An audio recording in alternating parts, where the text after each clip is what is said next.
on a cherché un homme. On a cherché quelqu'un qui pouvait refaire démarrer le Valenciennois qui était en pleine crise. On était à l'époque, je ne sais pas si vous vous rappelez, on était à 17-18% de chômeurs.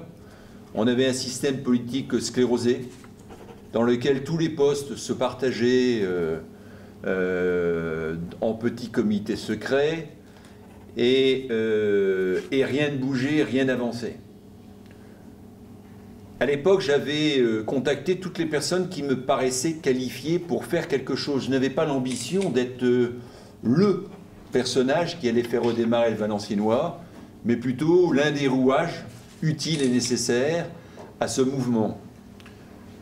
J'ai rencontré beaucoup de gens. Il n'y en a qu'un avec lequel j'ai vraiment eu des atomes crochus. J'ai rencontré donc Jean-Louis Borloo, qui à l'époque avait déjà repris le l'USVA à l'époque. Et le courant a passé d'une façon magnifique. Le problème, c'est que notre Jean-Louis, à l'époque, professait une philosophie politique qui est la même que la mienne actuellement. Les idées de l'époque, elles étaient assez simples. C'était se battre pour une région, pour le Valenciennois, aller chercher partout les hommes et les idées, qu'elles soient de gauche ou qu'elles soient de droite. L'important, c'était de trouver les solutions pour faire redémarrer notre arrondissement. Le côté politicien, le côté politique était mineur, voire refusé. Avoir un parti politique n'était à l'époque pas un atout. C'était éventuellement un outil possible. Ce qu'il fallait, c'était unir et relancer la machine. Je pense que en une dizaine d'années, ça a été fait. Le Valenciennois a redémarré. Le Valenciennois a conforté certaines de ses entreprises.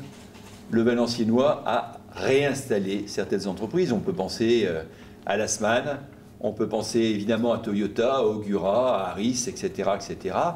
Toutes entreprises qui sont arrivées d'ailleurs par le biais à l'origine de la CCVE, dont la présidente était Cécile Gallier, le premier vice-président, moi-même. La politique a continué, on a réussi à créer Valenciennes Métropole, et les élections se suivant, j'ai toujours été un outil derrière les candidats qui étaient leaders sur le Valenciennois, en général Jean-Louis Borloo.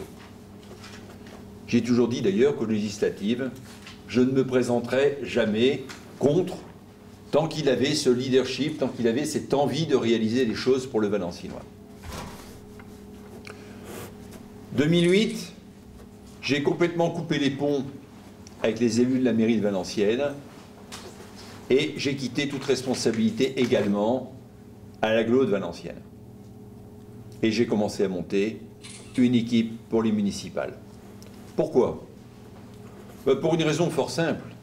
C'est que je pense que nous sommes retombés avec le départ à Paris, puis le départ définitif de Jean-Louis Borloo. Nous sommes retombés dans une structure traditionnelle du fonctionnement des partis politiques, où chacun défend une carrière, où chacun défend un poste, plutôt que de penser à l'intérêt général. Ce n'est pas critiquer les hommes. Ce que je constate dans la vie, j'ai plus mon idéal de 18 ans, c'est que beaucoup de gens ont tendance finalement à rentrer dans ce système-là. Et il est de rôle de gens qui ne fonctionnent pas comme ça, de le dire et de bouger le cocotier, de faire bouger les choses. C'est notre rôle.